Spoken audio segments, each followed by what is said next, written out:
James Wellness, thank you for joining me today.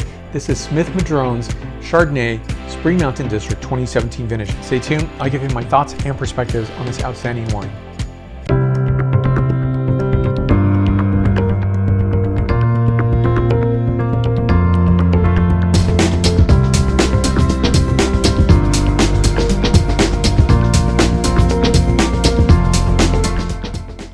So an outstanding wine, this is just what this wine is. It is fantastic.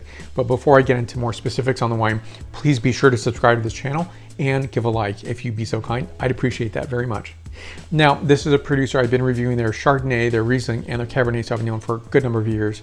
In fact, I have a playlist right up here. So if you just want to click on that and see all the wine reviews that I've had in the past. So over time, there's just this great commitment to wines, of producing sterling, beautiful wines over time, and consistently so. Even with all the difficulties and pressures of Napa Valley and Northern California wine production, they still do an outstanding job. There's this old Napa experience that is pretty rarefied. It used to be pretty common when I first moved here in California, but today in 2021, it's a very different experience, and that's based on a lot of things. Maybe it's on the wines that a particular producer has, price points, right? That's another way of looking at that.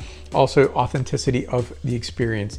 And so you do need a reservation to visit, but I definitely recommend it. And seeing the pristine beauty of this particular site in Spring Mountain District, it's one to experience. So this wine, I think, is just, fantastically gorgeous, and it's dry farmed.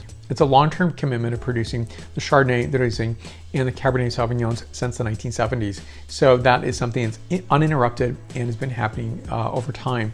Now, this wine is produced by the Smith family, Charlie, Sam, and Stuart Smith. Now, there's a great love for geology in terms of what they are doing. Now, I did look at the tech sheet, and the tech sheet is actually right down below. Click on that if you want to see that. Now, it talks about the underlying geology, which I think is very fascinating, because you can look at there's many perspectives on Napa Valley soil, but I think, when I see this notation, it is pretty amazing. So what they're noting in their tech sheet is an underlying geology in Franciscan series assemblage, which they note as being unique to the California coastal ranges, including altered mafic volcanic rocks, deep sea radiolarian cherts, sandstone, limestone, serpentine, as well as shale and high pressure metamorphic rock. And dry farmed, and when you get this all together, it does produce a compelling bottle of the Cabernet, the Chardonnay, and the Riesling wines. And so you should ask the question, why this far north in Napa Valley? Why not is another question I might ask to you. Simply because you can, because of higher elevation, you do have some cooler temperatures at night that will support the Riesling production as well as Chardonnay. And by the way, I love the Chardonnay. It's fantastic for autumnal experiences, i.e. Thanksgiving. It's balanced, beautiful, gorgeous, and one where I think complements. So from oysters to turkey, I think it's going to do a very nice job.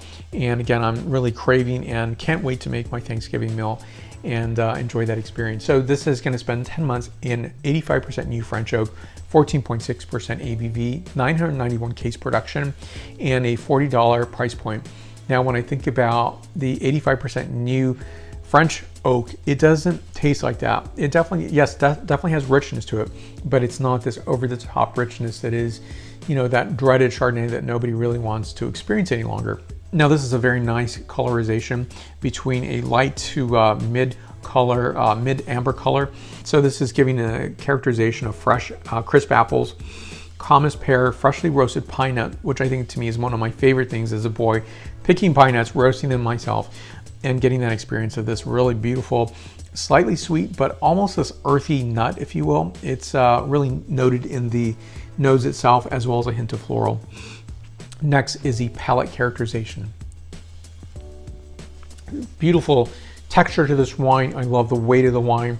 So a very nice wine where I think it's just completely balanced, gorgeous, beautiful, and one where I think it holds its own. So I love the autumnal characterization.